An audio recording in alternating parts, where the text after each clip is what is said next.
The Misfits by James Howe. Chapter 1.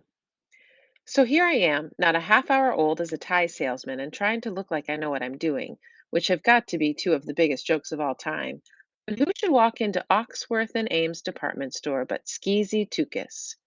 Now, ordinarily, I would be happy to see Skeezy, do not get me wrong. In my book, he is a fine fellow, although I have heard him more than once referred to as that young hooligan. I suspect this may have to do with his fondness for black leather jackets and slicked back hair, combined with a certain carelessness in the area of personal hygiene, and what I guess you might call a direct manner of speaking, even to those of a more advanced generation. But all I can say is that if you are willing to dig below the surface, you will discover the real Skeezy Tukis. And there you will find as big as heart was ever produced by the little town of Paintbrush Falls, New York. If I seem to be going on at some length to defend a character you have barely met, remember, I myself have only just glimpsed him coming toward me through ladies' wear and accessories, batting at the rows of white cotton nightgowns with hands that look like they have spent the previous 20 minutes digging a nickel out of a recently tarred road. If, as I say, I'm defending him before you've even met him, it is because of the look on my boss's face as he, too, beholds Skeezy's approach. The manager of the menswear and accessories department is a Mr. Kellerman, although I have already learned that employees under a certain age refer to him as Killer Man. Apparently, he only smiles in private, if then, and he certainly isn't smiling this particular afternoon. It is highly irregular, he told me right off the bat when I showed up for work after school, to hire a 12-year-old as a tie salesman. Yes, sir, I said, trying to hide my light under a bushel as my father had that morning advised me. He told me it might not pay to show off how smart I am. Well, I may be smart, but I did not get what a light and a bushel had to do with each other, or anything at all for that matter. But at the moment, that was beside the point. I suspect it still is. Stock boy fine, Kellerman went on, polishing his glasses with the fine silk handkerchief he'd pulled out of the breast pocket of his gray flannel blazer. It is only September and it is still hot in Paintbrush Falls, even if we are pretty far north. But Killer Man has decided, I guess, that the season dictates gray flannel. I worked as a stock boy over the summer, I told him. I am aware of that, Killer Man said. In the lawn furniture and garden department. Yes, it's on your record. He snapped his silk handkerchief in my direction, then shoved it back in his pocket with, there's no other word for it, panache. You have to hand it to the guy. He has style, even if he has the personality of a doorstop. Well, he said, sighing dramatically, it seems that I'm stuck with you. Only 2 afternoons a week, I pointed out, and the occasional Saturday. I shall remember to count my blessings. Yes, sir, I said. So Killerman hasn't taken his eyes off me the whole half hour I've been standing here trying to look like I know what I'm doing. Although, in point of fact, I have been doing zip when along comes, of all people, Skeezy Tukis, on whom Killerman is now getting ready to move in, and he doesn't even know yet that the young hooligan is my friend. And all I'm thinking is, once he does, I'm done for. I'll be canned before I box my first tie, and I don't even want to think about what my father will have to say about it. I decide to head trouble off at the pass. I make my move. Excuse me, Mr. Kellerman, I say. I think I see a customer who needs my assistance.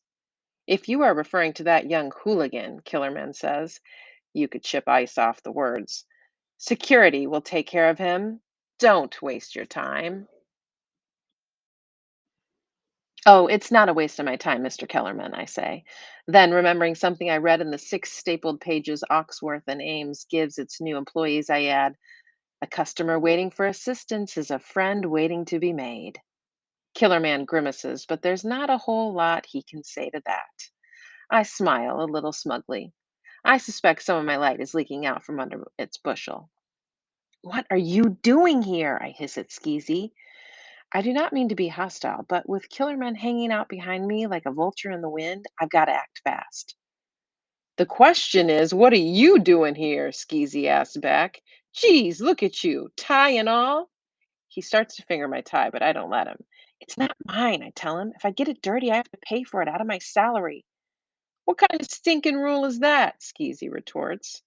Is that your boss over there, the Grim Reaper? I'm going to go right over there and tell him what kind of stinking rule is that. I put my hand on Skeezy's chest. Don't, I say, okay? I need this job. If my dad didn't used to work here, I wouldn't have this job. So do not mess it up for me. Do you hear what I'm telling you, Skeezy? Are you reading me loud and clear? With Skeezy, it is sometimes necessary to say things more than once. Yeah, fine, says Skeezy. I get it. But maybe I'll write a letter to Misters Awkworth and May Ames.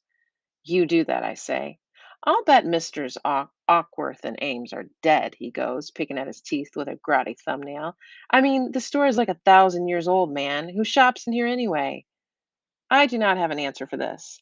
In my half hour as a junior tie salesman, I have not seen another living soul except for Killer Man, who is questionably living and arguably without a soul, and now Skeezy Tukus, who is definitely not shopping, except maybe for trouble. We stop talking for a minute, and I wonder when the skis is going to get down to business and tell me the purpose of his visit. Killerman harumphs in the background. So, what's up? I say at last. I gotta get back to work. Yeah, that boss of yours is burning holes in your shirt with his eyes. I hope it's yours at least. Otherwise, you're going to have to pay for the damaged goods out of your salary. Very amusing. So, I repeat, what's up? Skeezy puts a filthy hand on my shoulder, and I'm glad the shirt I'm wearing is, in fact, my own. Bobby, he says, giving me that deep look he uses to hypnotize his victims when he's about to hit them up for something. Only this time he isn't hitting me up for anything other than my attention. Bobby, he says again, what day of the week is it? Friday, I give back. And what happens on Fridays after school? I go to work at Awkworth and Ames department store. As of when? As of today. And what, may I ask, about the forum? The forum? I ask stupidly because I know exactly of what he is speaking.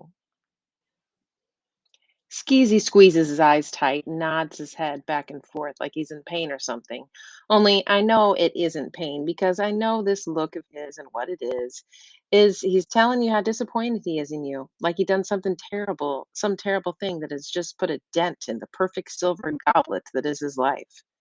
Bobby, Bobby, Bobby, he croons, his eyes still squeezed up as tight as if there was a whole pan of frying onions right there in front of him. Listen, I tell him, I gotta go. I'm sorry about the forum. Maybe we can do it another day. Skeezy's eyes pop open like his head is a car that's just been rear ended.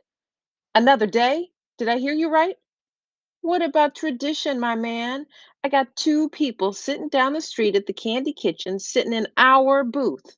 Bobsters, the back booth with the torn red leatherette upholstery.